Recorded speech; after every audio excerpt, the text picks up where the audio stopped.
Bueno, buenas tardes. Mi nombre es Paz de la Iglesia. Soy la secretaria del Departamento Laboral de Biel y País de Madrid y quería daros la bienvenida a este webinar sobre los retos de la normativa sobre informes de sostenibilidad, calidad y diligencia de vida.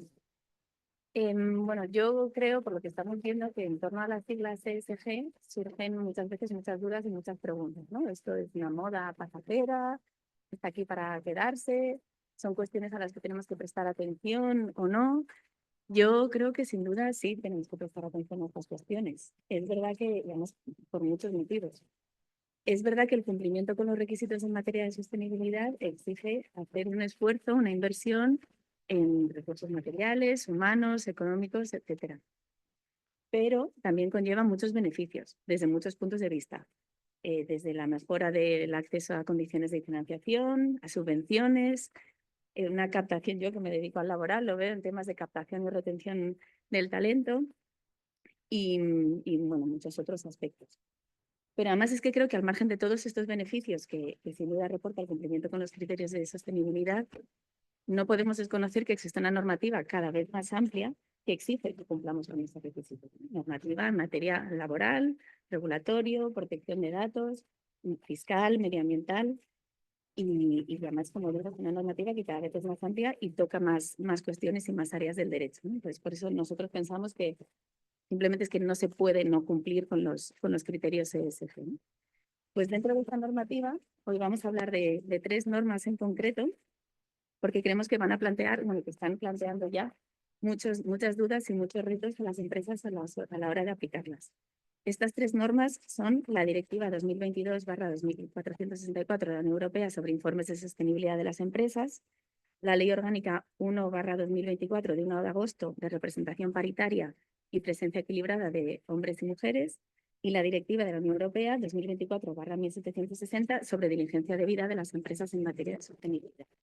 Y para ello tenemos a una estupenda moderadora y unos estupendos ponentes, que son, bueno, dejaré que tú los presentes con más detalle, son Alicia Muñoz Lombardía, Carmen Plaza, Santiago Hierro y Estela Muñoz, con los que os dejo ya para que tratéis las cuestiones que realmente son importantes en este webinar. Muchas gracias.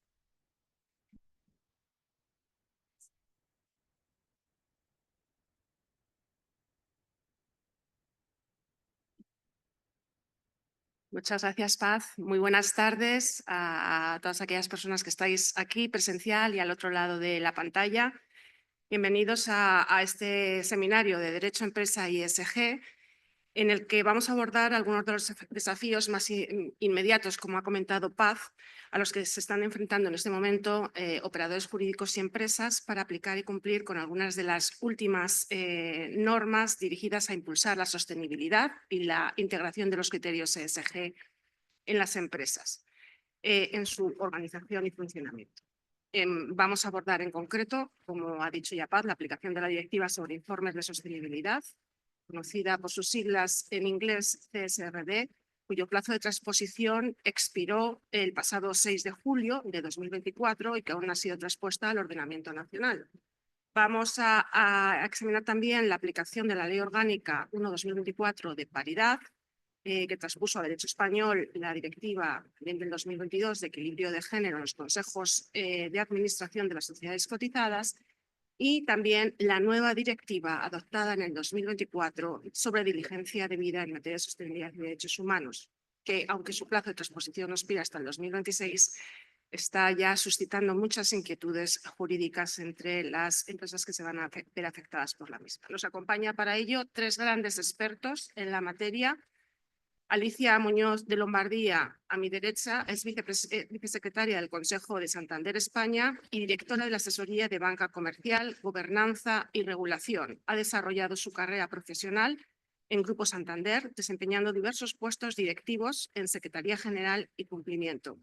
Ha pertenecido a diversos consejos de administración y actualmente es la presidenta de Santander Seguros y Reaseguros y consejera independiente de Canal de Isabel II.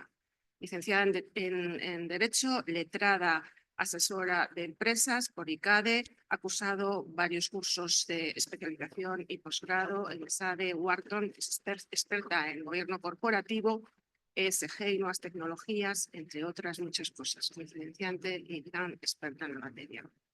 Nos acompaña también a la izquierda Estela Martín, que es directora de Comunicación y Responsabilidad Social Corporativa en Syncrogo y presidenta de la sección de Igualdad del Colegio de Abogados de Madrid.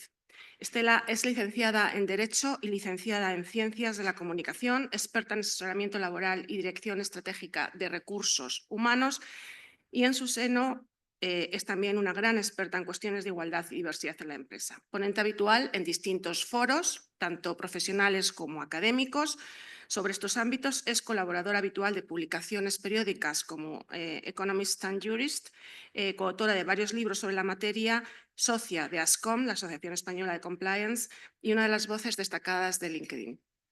Y nos acompaña también, a mi izquierda también, Santiago Hierro Anibarro, catedrático de Derecho Mercantil por la Universidad de Alcalá de Henares desde el 2008, y en la última década ha desarrollado una línea de investigación sobre derecho de sociedades y del mercado de valores, especialmente relevante en materia de gobierno corporativo. Y entre ellas quiero destacar aquí la línea relativa a gobierno corporativo sostenible. Ha realizado numerosas estancias de investigación en universidades extranjeras de la talla de Harvard, Instituto Max Planck, la Universidad de Múnich o Innsbruck, y ejerce como abogado of counsel en el despacho internacional de Lea Piper desde hace más de una década. Pues bienvenidos, es una mesa de grandísimos expertos, como veis, y voy a empezar con una primera pregunta para Alicia. Alicia, uno de los retos más inmediatos que tienen ahora mismo en estos momentos las empresas es la aplicación de la Directiva de Informes de Sostenibilidad, la Directiva CSR. Una norma que responde a la creciente exigencia o demanda de responsabilidad y transparencia y fiabilidad de la información sobre sostenibilidad que facilitan o que han estado obligadas en ocasiones también a dar las empresas, tanto a inversores, público en general y, por supuesto, a la administración. ¿Puedes comentarnos cuáles son, en tu opinión, las novedades y retos más importantes que supone la directiva en materia de transparencia en este ámbito y para las empresas que tendrán que aplicarles a través de la normativa interna? ¿Qué retos tú ves ahora como más inmediatos? En primer lugar, muchas gracias por la invitación, Carmen, la Escuela de Práctica Jurídica. Es un placer estar aquí con vosotros, los que están aquí presencialmente y aquellos que nos están escuchando a distancia. Pues bien, como decías, la directiva CSRD y el proyecto de ley de información empresarial sobre sostenibilidad, que se encuentra en tramitación parlamentaria, obligará a las grandes empresas a emitir un informe de sostenibilidad que sustituirá al actual estado de información no financiera. ¿Cuál es el ámbito de la directiva? Pues básicamente son las pymes, las grandes empresas y las pymes cotizadas tendrán que publicar información detallada sobre las cuestiones de sostenibilidad. Y lo que se ha dicho es que es una directiva más de gestión que de reporting, aunque tiene naturaleza de información financiera y no financiera, no financiera. En realidad incluye muchos estándares que son más cualitativos que cuantitativos. Tiene un enfoque de lo que llaman materialidad. Lo que se llama materialidad es decir, que la empresa tendrá que informar cómo sus actividades impactan en el medio ambiente, en los aspectos sociales, derechos humanos, pero también cómo los posibles riesgos físicos y de transición pueden impactar en las actividades de la compañía. Como digo, el ámbito de aplicación es bastante más amplio que la directiva anterior. Pasamos de unas 11.000 empresas a 50.000 empresas, aunque tendrá una entrada en vigor progresiva. Básicamente son, como digo, las grandes empresas, las pymes cotizadas y luego también sucursales filiales de empresas extranjeras que cumplan una serie de requisitos. Pero lo cierto es que por el alcance número 3, muchas de las pymes que no estarían a priori sujetas a la directiva se van a encontrar obligadas a reportar a las empresas a las que prestan servicios determinada información para que estas empresas grandes puedan hacer el reporte, con lo cual tiene un efecto expansivo con ciertos desbordamientos que, por tanto, hay que tener en cuenta. Incluye además información sobre riesgos intangibles y cómo el modelo de negocio depende también de estos elementos intangibles y además cómo generan una creación de valor. ¿Cuál es el formato para el reporte? Pues son las European Sustainability Reporting Standards, los que se llaman ESRS, y que llamativamente pasan, digamos, estos reportes, estas métricas pasan de 80 actualmente a 1000 estándares. Se han reducido un 40% respecto de la propuesta inicial, así que nos podemos congratular, pero evidentemente supone un esfuerzo muy importante para las empresas. Además, ya tiene que publicarse en formato electrónico único europeo y los datos van a ser esenciales, es decir, el tratamiento de datos, la analítica, la información que tenga la compañía va a ser un elemento clave. Además, tiene implicaciones financieras en materia de riesgos climáticos, economía circular, pero aquí genera bastantes dudas interpretativas que esperemos que en la tramitación parlamentaria se vayan aclarando, porque no hay referencias muy claras a la hora de evaluarlos.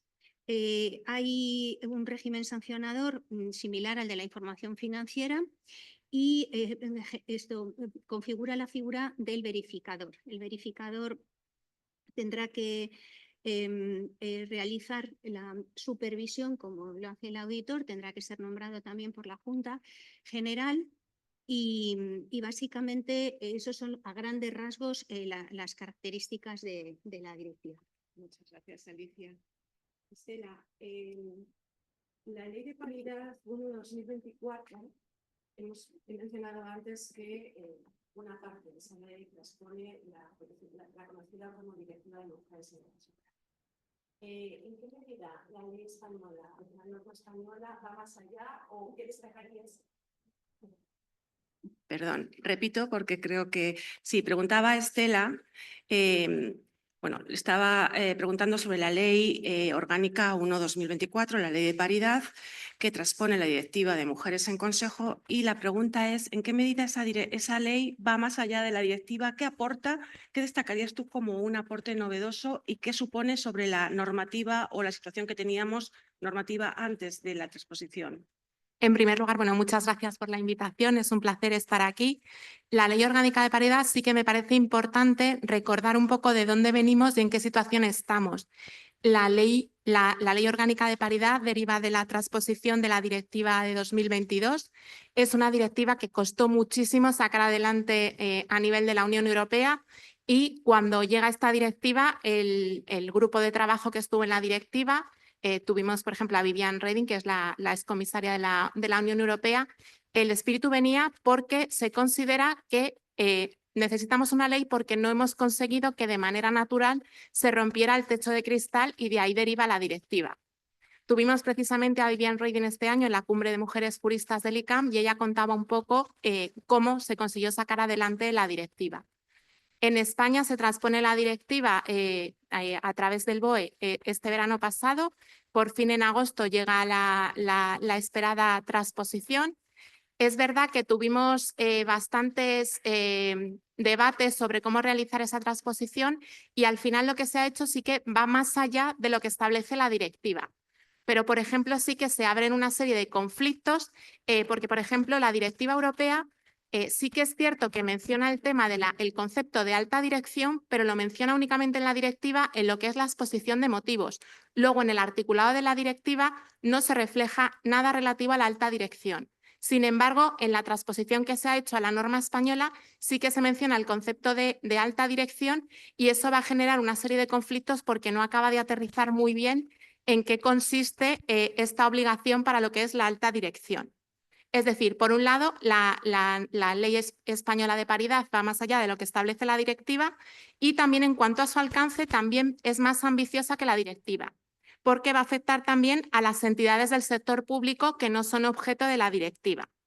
Y luego sí que en España se han establecido una serie de plazos para poder realizar la transposición, es decir, que las empresas afectadas tienen bastante margen para poder adaptarse y conseguir cumplir con las cuotas establecidas en la directiva, que son a 30 de junio de 2026 las 35 sociedades cotizadas del IBEX 35 ya tendrán que cumplir las cuotas establecidas por la directiva. Un año después, es decir, el 30 de junio de 2027, se extiende la obligación a las empresas cotizadas y después hay mucho más margen para la aplicación. Por ejemplo, los sindicatos y las fundaciones que van a tener de plazo hasta el 30 de junio de 2028 y finalmente los colegios profesionales que tienen de plazo hasta el 30 de junio de 2029. Aunque hay que analizar un poco caso por caso, en mi opinión, quienes realmente van a tener más problemas a futuro son determinados colegios profesionales, porque cuando se hace un cálculo de cómo está la situación de los colegios profesionales, hay colegios profesionales donde por el tipo de sector de actividad o porque, por ejemplo, en las ramas, digamos, STEM, ciencia, ingeniería, tecnología, matemáticas, pues es que hay colegios profesionales donde el porcentaje de mujeres es aún pequeño y por tanto probablemente vayan a tener más problemas. Sí que es verdad que como el plazo es muy largo, en principio deberían ya ir empezando a hacer los deberes para que cuando llegue ese plazo hayan podido cumplir con todo lo dispuesto en la directiva. Y luego sí que un concepto interesante que se ha hecho en la ley de paridad es que se apuesta, ¿no?, por el principio de cumplo o justifico. Si en algún momento no se puede llegar a cumplir con lo establecido en la directiva, la empresa, la sociedad cotizada va a tener que justificar muy bien y muy detalladamente el por qué no ha conseguido cumplir y preparar un informe con las medidas para garantizar que se va a realizar ese cumplimiento. Muchas gracias, Estela. Santiago, en abril del 2024 se aprueba en la Unión Europea la Directiva de Diligencia Debida en materia de sostenibilidad y derechos humanos. Una directiva que va a establecer obligaciones a determinadas empresas en relación con los efectos adversos reales o potenciales que pueda tener tanto su actividad como la de sus socios comerciales y toda la cadena de valor. Y además va a establecer las responsabilidades que se deriven de su incumplimiento, del incumplimiento de sus disposiciones.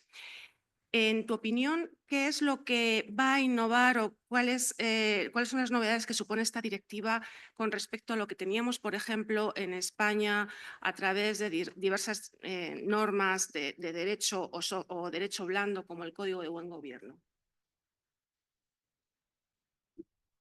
Muchas gracias,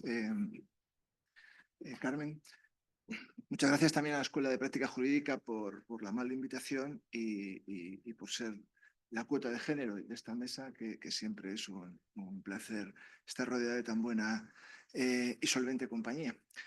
Yo voy a empezar, como es un webinar, voy a empezar siendo un poco provocativo, ¿no? Y lo que voy a decir es que novedades de contenido más bien pocas.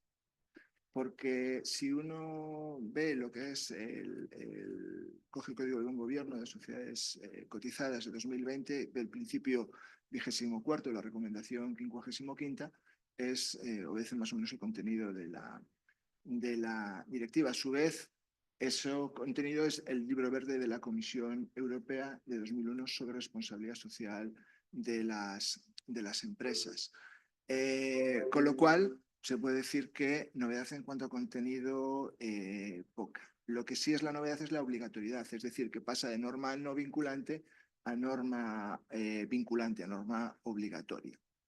Pero esto es un proceso, yo creo que muy normal en temas de gobierno corporativo, es decir, si uno coge, por ejemplo, la directiva, el criterio subjetivo de aplicación de la directiva y ve que se va a ir aplicando con cierta gradualidad a gradualismo a sociedades de 5.000, 3.000, 1.000 trabajadores, más los volúmenes de negocio X que establece la directiva o las normas que hasta el momento de las cuales se inspira la directiva, se ve que es el mismo proceso que ha pasado en las normas de gobierno corporativo. Es decir, de alguna manera, principios de gobierno corporativo, como la comisión de auditoría, se extienden a grandes empresas que no son empresas cotizadas, como las entidades de interés público, ¿no?, por la ley de auditoría. Con lo cual, yo creo que en cierto sentido, la gran novedad es la obligatoriedad, es decir, que pasa de ser una norma no vinculante a una norma vinculante. Y la gran novedad dentro de la novedad sería el alcance de la aplicación de la norma, que es yo creo que el tema que es causa de preocupación. Es decir, cómo se va a aplicar en muchos casos judicialmente o cómo se va a interpretar la norma o qué consecuencias prácticas puede tener con relación a esto. Y eso preocupa, por ejemplo, a entidades financieras como el Banco Central Europeo, que tiene un reciente estudio sobre litigación climática, o recientes casos que ha habido en otros países, como el caso Shell en Holanda o el mismo en el Reino Unido, en un tribunal de Inglaterra y Gales, ¿no? Eso yo creo que sería, digamos, la gran novedad con relación a esta directiva. Pues muchas gracias, Santiago. Alicia, como hemos mencionado antes, el plazo de transposición de la directiva CSR al ordenamiento jurídico español ha expirado ya el pasado mes de julio. Y eso genera una serie de incertidumbres porque bueno, pues hay un desajuste a la hora de adecuar nuestro ordenamiento interno y los primeros informes se tienen que ir presentando y todavía está pendiente esa transposición. ¿En qué estado, nos podrías explicar un poquito más en qué estado está la transposición y qué va a suponer en relación con la normativa hasta ahora en vigor? ¿Cómo está el tema? Y si puedes comentarnos algo de esa brecha que hay entre el plazo que expiró y bueno, lo que transcurra hasta que finalmente se aprueben las normas pertinentes. Y bien, como ya hemos apuntado antes, la norma se encuentra en tramitación parlamentaria. Inicialmente pensábamos que se iba a haber aprobado a finales del 2024, principios del 2025, pero bueno, todos somos conocedores de la situación política actual y me temo que se va a demorar bastante. Y no solo me lo temo yo, sino que se lo temía también la CNMV y el ICAC, y por ese motivo han emitido un comunicado conjunto en el que dan unas indicaciones a las empresas cotizadas que ya tendrían que aplicar la norma y básicamente lo que trasladan es que se vaya emitiendo el informe de sostenibilidad conforme a las normas europeas SRS, pero al mismo tiempo lo que dicen es que como sigue en vigor la Ley 11/2018, pues que tienen que complementarlo con determinada información, como por ejemplo información fiscal o temas de trabajadores laborales, etcétera. Y por tanto tienen que es complejo para las compañías ahora mismo cotizadas balancear ambos aspectos. En cuanto a lo que supone sobre la norma que está actualmente en vigor, pues como ya he apuntado, es muchísimo más ambiciosa, muchísimo más exigente, y no solo por el número de empresas a las que van a tener que emitir este informe de sostenibilidad y por la información y la cantidad de datos y de requerimientos que tienen que facilitarse, sino también, y como apuntaba antes, algunas voces dicen que es una norma de gestión disfrazada de directiva de transparencia informativa, porque solo el 15% de los datos que hay que reportar son cuantitativos. El resto son, las empresas tienen que explicar los procesos, los procedimientos, los controles, etcétera, que aplican en sus distintos ámbitos y además por eso también se convierte en una norma que afecta de manera transversal a toda la compañía. Aquí la formación, por eso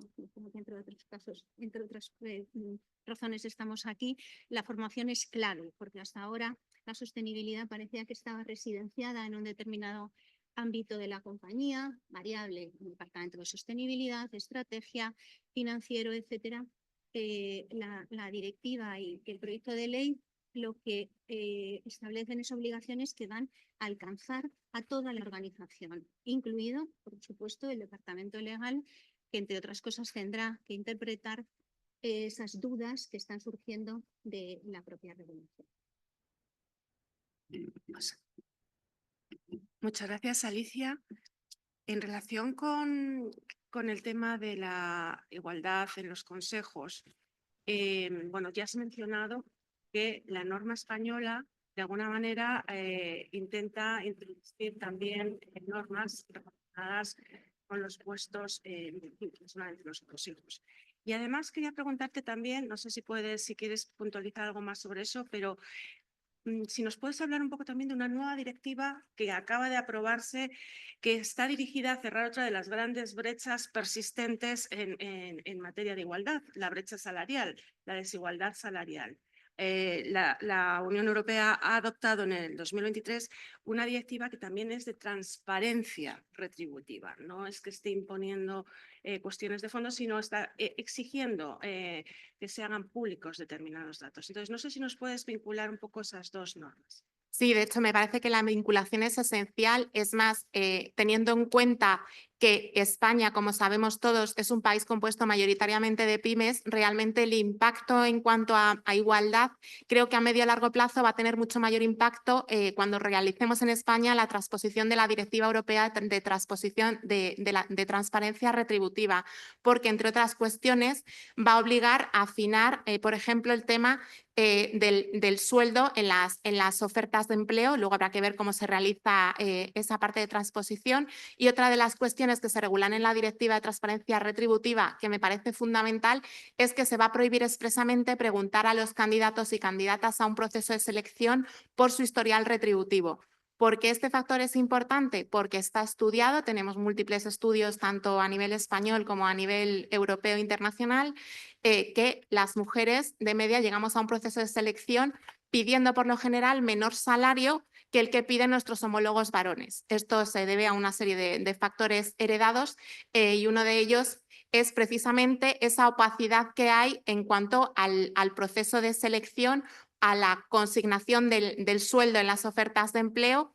Y me parece que va a tener mucho mayor impacto porque la Directiva de Transparencia Retributiva aplica absolutamente a todas las empresas, sea cual sea su número de personas trabajadoras en plantilla. Es decir, por un lado, vamos a tener a medio y largo plazo, como hemos visto, hay una serie de plazos dilatados para dar tiempo a las empresas a que se adapten a la Ley Orgánica de Paridad. Es decir, por un lado, estamos, digamos, atacando o intentando impulsar la igualdad vía 40%. Sí que es verdad que yo siempre lo digo en los foros, a mí no me gusta el concepto de paridad porque realmente no es una paridad real, una paridad sería un 50-50.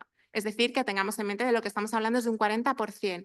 Por un lado, vamos a intentar conseguir que se llegue a esa cifra de consejeras y a ese cuota del 40%, y por otro lado, aunque todavía tenemos plazo para realizar la transposición de la Directiva de Transparencia Retributiva, vamos a combatir algunas de las cuestiones que más inciden en la brecha salarial, que es pues la prohibición de preguntar a los candidatos y candidatas a un proceso de selección por su historial retributivo, el clarificar en las ofertas de empleo el sueldo que se va a abonar, y son cuestiones que yo creo que a medio y largo plazo sí que van a incidir directamente en la igualdad. Pues muchas gracias, Estela. Pues intentando vincular estas normas que estamos analizando, Santiago, ¿nos puedes explicar cuál es, en tu opinión, la relación entre la directiva de informes de sostenibilidad de la que nos ha hablado Alicia y esa directiva de diligencia debida que va a suponer nuevas reformas normativas?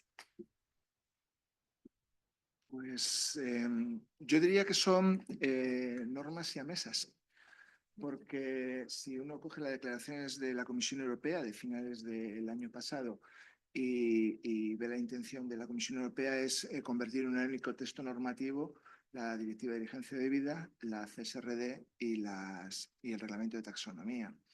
Y si yo creo que cogemos ya la Directiva de Igualdad, ya podemos decir que son los tres mosqueteros de la sostenibilidad.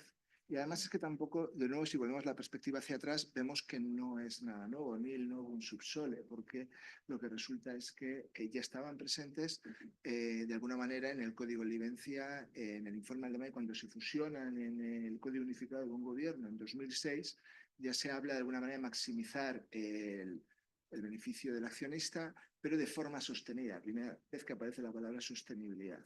Y ahí ya van figurando el tema de diversidad, van figurando el tema de la información financiera. En el Código de Buen Gobierno de las Sociedades Cotizadas en 2015 ya aparece el principio 24º. Aparecen dos recomendaciones, una de ellas es sobre la información sobre sostenibilidad, que desaparece en cuanto se aprueba la ley de 2018. Y de alguna manera esa es, digamos, la perspectiva. Yo creo que la perspectiva es, primero, es norma no vinculante, luego aparecen las 3 directivas y en última instancia lo que van a aparecer son las normas de transposición. La cuestión es qué va a pasar con los códigos, pues obviamente dejarán de ser normas no vinculantes y desaparecerán de los códigos de buen gobierno. Eso creo que es la gran vinculación de las tres directivas y de los 3 ponentes. Perfecto, me ha gustado mucho lo de los 3 mosqueteros o mosqueteras.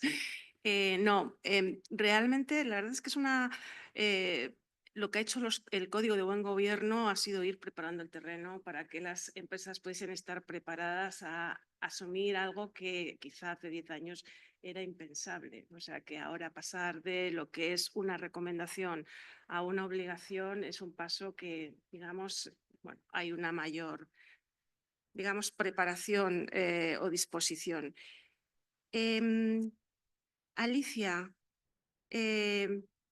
¿cuáles son, en tu opinión, las principales dificultades que van a afrontar las empresas y qué consejo o qué recomendaciones darías ahora que tienen que estar empezando a pensar en cómo preparar todos estos informes con esos miles, bueno, en fin, cientos de datos que nos has mencionado? Sí, yo hablaría de desafíos y oportunidades. Me gusta siempre ser positiva, ya que hay que afrontar una situación, pues también extraer de alguna manera aquellos aspectos positivos que pueden servir a la empresa. Y me referiría en primer lugar al consejo. Es decir, el consejo de administración tiene un papel muy relevante a la hora de asegurar que la estrategia fijar la estrategia de la compañía. Va a ser el responsable de aprobar el informe, pero tiene que ir algo más. Es decir, no tiene que restringir, digamos, su actuación y sus funciones a revisar la información que le reporten desde las distintas áreas de la compañía, sino que tiene una ocasión inmejorable para afrontar cuáles son los procesos, cuáles son los controles, cuál es la aportación de valor que hace la compañía a la propia sociedad, identificar aquellos aspectos y puntos que aportan valor en todos en la cadena de valor, y perdonamos la redundancia, conocer más en profundidad cómo funciona la compañía, los entresijos, porque aquí va a ser complicado qué nivel de granularidad de información tiene que subir al consejo. Obviamente no puede tener conocimiento de todo, pero el conocimiento tiene que ser suficiente para evaluar el informe y aprobarlo. Y por tanto, es una oportunidad que tenemos que aprovechar para reformular algunos procesos, algunos controles, incluso el modelo de negocio de la propia compañía, que también ahora con la llegada de la inteligencia artificial, pues puede ser una buena ocasión para hacer ese análisis general que corresponde obviamente a los consejos de administración. También va a haber una participación activa de los representantes de los trabajadores, va a haber que consultarles acerca de la información. Y por último, la priorización. La priorización es fundamental. Muchísimas de estos requerimientos son voluntarios y tendrá que fijar el Consejo, en último término, cuál es el apetito de la compañía en materia de transparencia, cuál es la relación con sus stakeholders y cómo y hasta qué punto le interesa dar información sobre determinados aspectos, sobre todo en un momento en el que el tablero geopolítico y la sensibilidad de determinados actores respecto de la sostenibilidad es muy controvertido. Entonces, ese es un aspecto que probablemente tengamos ocasión de tratar con más profundidad en los próximos meses, pero es algo que empieza a tener un impacto importante en las compañías. Es decir, ese compromiso con la sostenibilidad que hasta ahora no está reconocido en absoluto, bueno, pues hay determinados stakeholders que ya no que van a invertir en esto.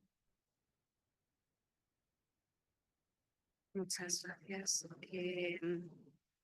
Alicia, Estela, en tu opinión, ¿cuáles son las principales dificultades a las que se van a enfrentar las empresas a la hora de cumplir con estas exigencias de la ley de paridad? Y de nuevo, ¿qué consejo les darías? En primer lugar, sí que me gustaría recordar que no hace falta esperar a que realicemos la transposición de una directiva para empezar a hacer los deberes. Es decir, se sabía desde hace mucho tiempo que iba a llegar en algún momento la transposición de la directiva y, por tanto, las sociedades cotizadas ya debían tener en mente ir preparándose para cuando llegase la transposición. Aún así, todavía tenemos margen. Estamos hablando del 30 de junio de 2026 para las 35 grandes compañías del IBEX 35 y 30 de junio de 2027 para el resto de sociedades cotizadas. Es verdad que lo que sí que vemos es que hay empresas que les va a costar más por el tipo de sector en el que estás. Más que una cuestión de empresas, es una cuestión de sectores. Por lo que comentaba antes, empresas pues más tecnológicas o de sectores, por ejemplo, pues como puedan ser el sector químico, donde sigue habiendo una fuerte presencia masculina frente a femenina, puede ser más complejo el cumplir con el 40%, que además, como he comentado antes, es del sexo menos representado. Pero al final hay tiempo, creo que es fundamental los programas de formación de consejeras para detectar dentro de nuestras organizaciones a quién podemos impulsar, por ejemplo, hasta llegar a consejera, hacer un programa de mentoring, de acompañamiento, que es fundamental, y si es necesario captar, digamos, talento externo, pues ver qué posibilidades tenemos para captar ese talento y elevarlo a consejera dentro de nuestra organización.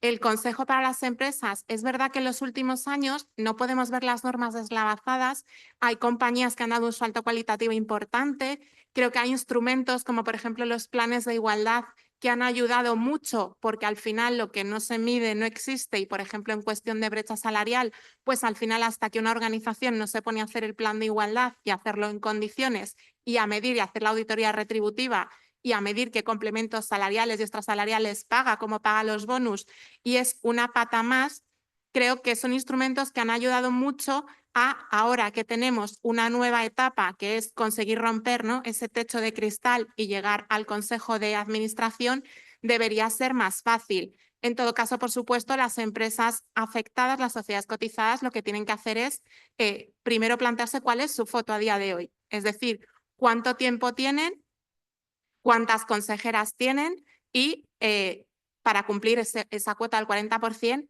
de dónde van a promocionar o bien vía talento interno o bien captar talento externo para promocionarlas a consejeras. Y en función de la situación que tenga cada empresa, pues deberá realizar un plan de acción para llegar a la fecha, digamos, límite de cumplimiento con los deberes hechos.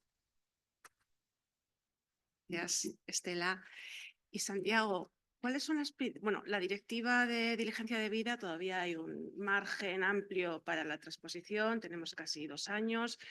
Ha habido cálculos de cuántas empresas españolas estarían en situación de poder cumplir más o menos con esas exigencias, diversos estudios.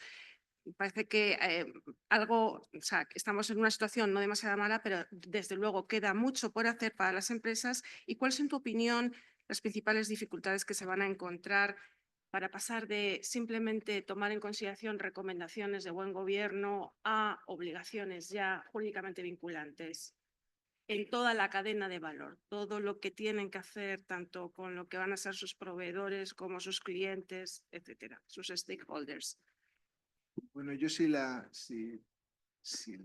no tiene copyright lo de las dificultades y las oportunidades, pues se lo voy de alguna manera también a coger a Alicia, ¿no? Desafíos. Yo creo que los desafíos son de doble naturaleza, ¿no? El primer desafío es un desafío de definición, ¿no? Que es, y vuelvo un poco a lo que decía antes Alicia con relación a las normas de sostenibilidad, ¿no?, a los criterios o a los parámetros de sostenibilidad. Va a haber una necesidad de parametrizar qué información sube, qué tipo de información, qué parámetros y qué procedimientos de sostenibilidad. Yo creo que hay una experiencia, la experiencia pues son, por un lado, las normas estas de GRI, que actualmente el Global Reporting Standards, que tienen ahora mismo, que están en el Código de Comercio mencionadas, la Global Reporting Initiative, es una experiencia más todas las que se están desarrollando en todos los ámbitos, ¿no? También está la experiencia comparada, ¿no? Hay ya países que tenían sus propias leyes o disposiciones de esta naturaleza de sostenibilidad, o de Holanda, Francia, Alemania, ¿no? Y el derecho muchas veces, pues lo que sucede es que no es que se crea, se copia, ¿no? Directamente, que es uno de los elementos claves, ¿no? De la comparación. Y después los otros desafíos o dificultades son de naturaleza orgánica. Yo ahí creo que también tenemos un gran camino andado, por un poco lo que también ha dicho Estela, ¿no? De que se veía venir. Y si uno coge el principio 24, la explicación que da el Código de Buen Gobierno en las sociedades cotizadas, que viene a decir que, bueno, de esto se encargará la Comisión de Auditoría, otra que se cree de sostenibilidad o cualquier otra, ¿no? Ahí no lo define tanto. Pero si uno coge la guía técnica, para mí, de la gran comisión en estos menesteres, que va a ser la comisión de auditoría, por el paralelismo que va a haber con todo el tema de información sobre sostenibilidad, ellos ya lo prevén. Si uno coge la guía técnica de 2007, ve que la palabra sostenibilidad está intensamente repetida a lo largo de todo el texto. Y además ya establece una serie de criterios internos de auditoría interna. El verificador de sostenibilidad también habla, y después de la verificación externa de sostenibilidad. Con lo cual yo creo que hay ahí un procedimiento bastante arreglado de funcionamiento. ¿Que esto implica que haya una comisión de sostenibilidad? Yo creo que no tanto. ¿Por qué? Pues porque la otra gran comisión va a ser la de nombramientos y retribución, ya sea junta o por separada. ¿Por qué? Pues por lo que han dicho, que me prefiero no usar la palabra, porque va a haber que formar mucha gente para acometer toda la reforma de sostenibilidad, nombramientos. Y retribución, pues porque la retribución va a ser uno de los parámetros de retribución, la retribución de sostenibilidad, y también la sostenibilidad de la retribución, de la cual habla la ley. Con lo cual yo creo que esas dos comisiones, tres, si se han dividido, la de nombramientos y retribuciones, son las que van a arbitrar todo el procedimiento. Oportunidad con relación a esto, pues si se atiende a lo que comenté del riesgo de litigiosidad, de alguna manera estás objetivando la responsabilidad. En la medida en que tú reduces riesgos, como a mí me decía un funcionario en la universidad una vez, me dijo: tú guarda el procedimiento, que el procedimiento te guarda a ti. Y yo creo que es una frase bastante afortunada que puede definir muy bien esto. De una manera, yo creo que se reduce enormemente cualquier riesgo con una cierta responsabilidad. Muchísimas gracias, Santiago. Os voy a hacer una pregunta para concluir un poco la intervención de nuestros ponentes antes de abrir un pequeño debate entre quien quiera plantear preguntas, pero una pregunta a los tres. Alicia ya ha mencionado que hay un cierto retraimiento o corrientes que de alguna forma están cuestionando ese empuje que tuvo en un momento determinado la ESG. Hay un cierto, hay movimientos ahora mismo algo de retraimiento, digámoslo así. ¿Cuál es vuestra valoración general del desarrollo? Hemos hablado fundamentalmente del desarrollo en Europa, donde realmente está habiendo una actividad normativa en este ámbito muy notable comparado con el resto del mundo, donde realmente no han adoptado tanta norma o se han apoyado más en otro tipo de normas más blandas que en la Unión Europea. ¿Y cómo veis el panorama actual en donde aparece esa tendencia a relajar esos criterios o incluso a retroceder en algunos casos en la implantación de los criterios ESG en las empresas? ¿Creéis que realmente esto está ocurriendo o creéis que la sostenibilidad, creo que alguno lo habéis dicho ya, ha venido para quedarse y a lo mejor no se llama ESG, pero se llama de otra manera y se va a seguir avanzando? Evidentemente, el panorama ha cambiado notablemente en los últimos días. ¿Qué opináis? Sin duda, el panorama está cambiando, pero yo reitero que esto ha venido para quedarse. Y además, lo que hay que darles es una visión más pragmática. Es decir, y también, como no, solicitar una pausa regulatoria ante este tsunami que nos ha invadido en los últimos años y que genera también, está comprobado, informe Draghi, informe Letta, el problema de la competitividad de Europa frente a otros países. Pero lo que sí que es cierto, y esto no lo puede negar nadie, es que los fenómenos climáticos extremos se están multiplicando.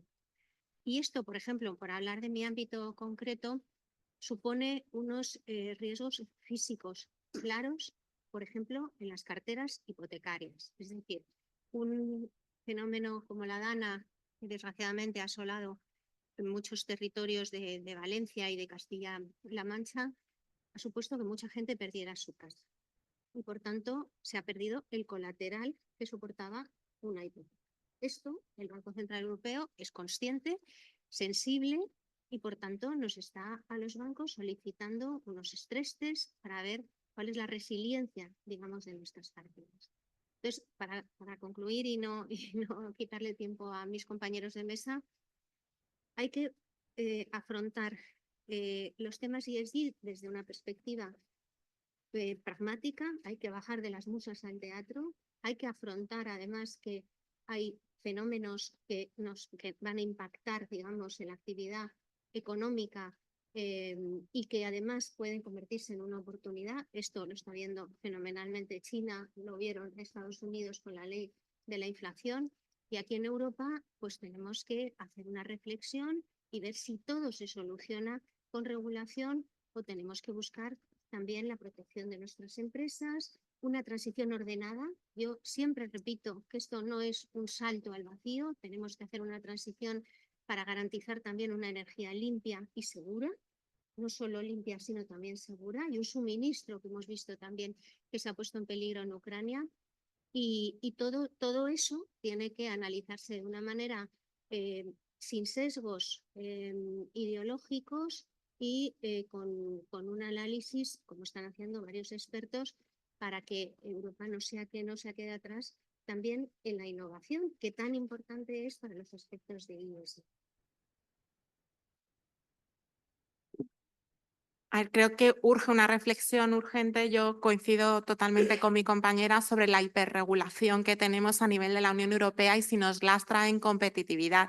Luego hay otra cuestión a la hora de si nos planteamos si hay o no un cierto retroceso en la sensibilidad y a la importancia pues, de factores como la sostenibilidad o como puedan ser la igualdad. Yo sí creo que también, si lo vemos desde otra perspectiva, también es el momento de ver qué compañías han tenido una apuesta, digamos, que va más allá de lo que nos establece la normativa y que realmente han integrado, por supuesto, el cumplimiento normativo, es un tema de compliance, como no puede ser de otra manera, pero que realmente están sensibilizadas con la importancia de desarrollar una cultura de sostenibilidad, una política de responsabilidad social corporativa que se adapte muy bien a las necesidades de nuestros stakeholders. Y creo que también, aunque se relajase en un futuro la normativa, si es que así fuera, como sucede en otros países, que no es comparativo lo que tenemos en Europa con lo que tenemos en otros países, sí que también es una manera, no digamos, de testar qué compañías han apostado realmente por la sostenibilidad y por la cultura de la sostenibilidad más allá del mero cumplimiento normativo. Muchísimas gracias, Estela. Quiero dar las gracias a los ponentes porque, ay, perdón, estaba la palabra a nuestro catedrático. Eso es un gran error por mi parte. Santiago, perdona. Yo me siento discriminado. No sé si es el género en este caso. Eres la cuota con muchísimo, vamos, Claro, pero con a la muchísimo... cuota le quitan el uso de la palabra. Esto vamos, no puede ser. Nada, bromas aparte, nada de estas. Son los problemas del directo, para que vean que estamos en riguroso directo todos los temas. Bueno, ya que me querían quitar de medio, yo diría que vamos a quitarle hierro al asunto, nunca mejor dicho, apellidándome tal. Yo diría que ni era tanto ni antes tampoco. Y me explico. Estos son tendencias regulatorias que hay, no creo que es una cuestión de cantidad, sino de filosofía regulatoria. Y la filosofía regulatoria ni antes había tanto, ni ahora es tampoco. Y yo creo que los cambios no pueden ser tampoco, ni pueden ser, es que, porque no pueden ser tan bruscos. Es decir, no creo que haya un cambio de rumbo regulatorio fuerte, porque estos son tendencias que vienen de hace mucho tiempo y siempre ha habido un equilibrio. Es decir, el régimen que más o menos hemos conocido, yo creo que todos los presentes, la regulación del derecho de sociedades y el gobierno corporativo, nace prácticamente a finales de la Primera Guerra Mundial, dura hasta los finales de los años 70 y se caracteriza por un principio institucional de la sociedad. Hay que tener en cuenta los intereses de todos los stakeholders, ¿no? Y ahí se produce una serie de derechos que llevan aparejados una serie de principios y, bueno, a lo mejor van en detrimento de socios acreedores. Luego, a partir de los 80, hay otra tendencia más contractualista en el sentido de se da una primacía al valor del accionista y ahora entramos en una fase, digamos, en la que se da una cierta importancia de nuevo mayor al stakeholders. Pero siempre en estas fases ha sido una formulación más teórica que en muchos casos con un contenido práctico. Siempre ha habido, yo creo, que un equilibrio regulatorio más bien en el cual en mayor o menor medida todos los intereses se han venido protegiendo. Después nunca sabes lo que puede pasar. Por ejemplo, esto puede ser una gran oportunidad, a lo mejor, para los países en desarrollo, en cierto sentido. Lo que estaba leyendo también de alguno de los informes, un informe del Banco Mundial, venía a decirte que los presidentes están teniendo un crecimiento grande, con lo cual, teniendo un crecimiento grande, hay muchos de los riesgos se aminoran en las compañías multinacionales a las cuales se van a aplicar mucha de esta normativa. Con lo cual yo creo que hay que tener esa visión, esa visión global y por tanto también tener en cuenta que ciertas tendencias en la historia y regulatorias pues nunca son tan radicales y siempre son además yo creo que muy escaladas en lo que sería su promoción y su desarrollo. Con lo cual yo terminaría quitándole hierro en cierto sentido. Pues muchas gracias, Santiago. Cumples con creces el papel de cuota académica, sin duda. Quiero dar las gracias a los ponentes porque les pedí que fuesen muy sintéticos y no han podido hacerlo de forma más completa y breve. Realmente quedan muchas cosas en el tintero y son cuestiones en las que iremos profundizando en el curso que organiza la Escuela de Práctica Jurídica sobre sostenibilidad, ESG y derecho, que empezará ahora en febrero. Es el momento, tenemos unos minutos para dar la palabra a las personas que están aquí o al otro lado de la pantalla, si quieren formular algún tipo de pregunta a nuestros ponentes. ¿Alguna cuestión? Tenemos una pregunta de Miguel Ángel Sosa y que nos pregunta cómo se puede compaginar todas estas normas, esta regulación, estas obligaciones legales con otras como las NIAS 5000 de auditoría y atestiguamiento en sostenibilidad e información no financiera. No sé cuál de vosotros ¿tenéis alguna Yo cuestión? diría que ahí está la clave, el alinear todas las obligaciones de reporte y no solo estas, sino también las compañías reguladas tienen adicionalmente otras obligaciones de reporte y sí, efectivamente tiene que haber un alineamiento y tendrá que compaginarse. Ahí, como digo, todavía tenemos ciertas incertidumbres sobre el desarrollo de la directiva en el proyecto de ley, y por tanto efectivamente puede haber alguna fricción o alguna duda interpretativa, pero ahí estamos los abogados para servir de asesores e interpretar y apoyar a las compañías precisamente para que puedan cumplir esas obligaciones de reporte en todos los ámbitos, porque esto no se acaba aquí, hay mucha más regulación que tenemos que seguir cumpliendo o que tendremos que seguir cumpliendo en el futuro. Gracias.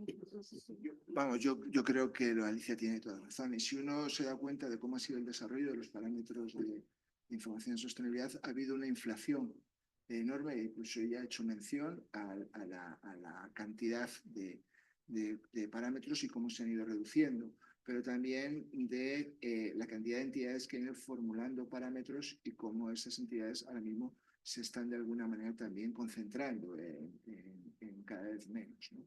Y obviamente también yo creo que lo que ha hecho Alicia es completamente cierto, en la medida en que va a haber un alineamiento o la comisión de auditoría será la que en muchos casos asuma esto, los sesgos contables van a estar siempre ahí y yo creo que lo que va a haber es un alineamiento perfecto, digamos. Hay otra, a ver, tenemos tiempo un poquito todavía.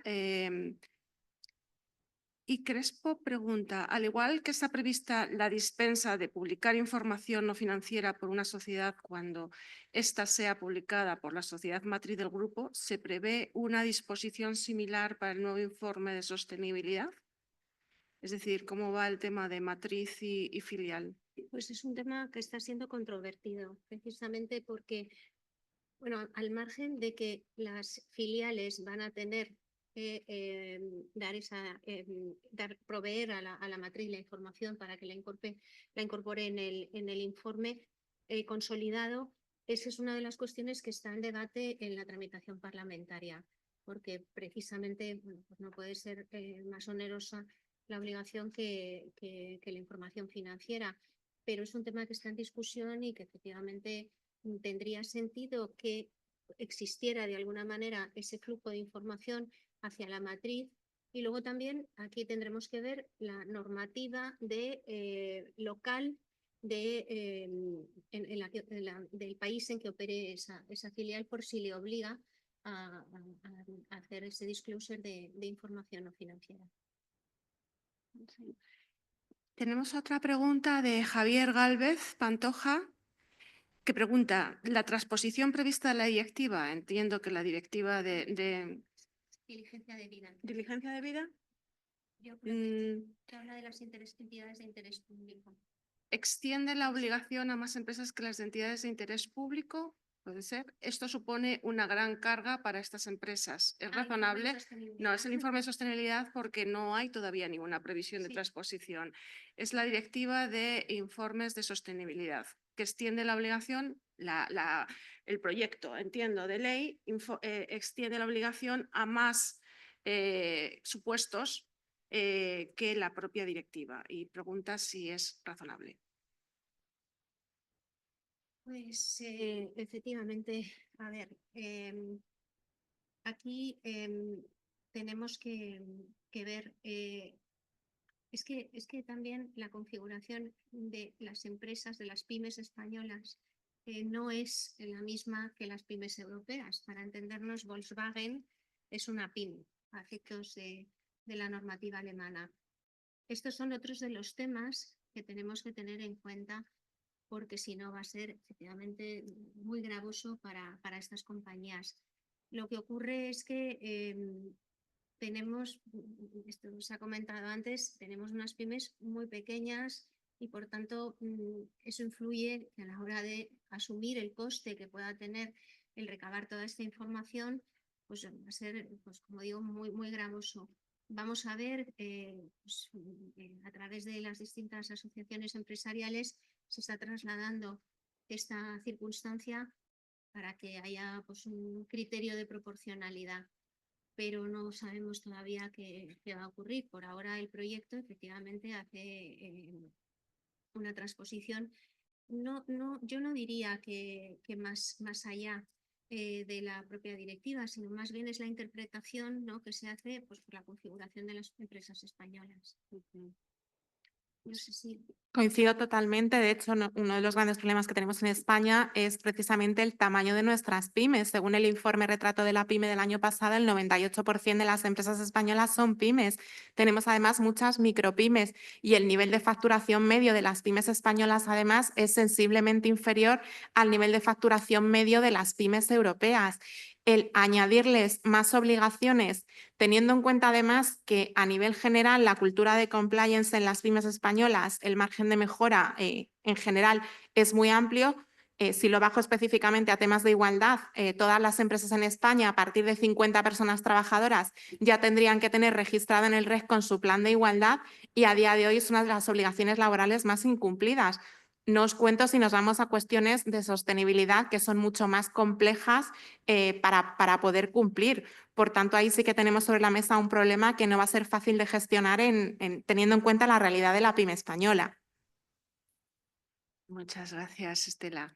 Nos pregunta Ana Villanueva respecto a la formación de mujeres para que accedan a consejos. A pesar de tener la certificación que acredita la formación en consejos, las empresas no quieren introducir mujeres sin experiencia previa en consejos ni con perfiles diferentes al económico. ¿Cómo se puede mejorar esta situación? Al final esto es un tema de cumplimiento normativo, es decir, que las empresas obligadas a cumplir con la cuota del 40% se pueden buscar todas las excusas que quieran, pero no van a poder escudarse en que la persona, aunque tenga la formación, no tiene experiencia previa como consejera. Ahí es responsabilidad de la empresa y esto además lo deberíamos de vincular con la política de responsabilidad social corporativa de la compañía. Primero es un tema de cumplimiento normativo y por tanto hay que cumplir en las fechas que nos ha impuesto la Ley Orgánica de Paridad.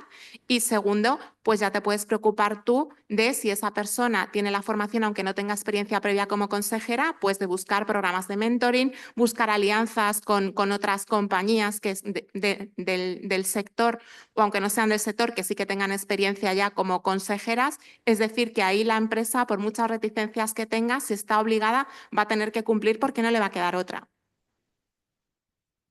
¿Algo más? ¿Queréis? Yo simplemente agradecer a las ponentes, al ponente, a la Escuela de Práctica Jurídica que nos haya acogido aquí, a Adela Piper, Paz de la Iglesia, la directora del curso de Derecho, Sostenibilidad y ESG, lo que dirigimos conjuntamente Paz de la Iglesia y yo, empezará en septiembre.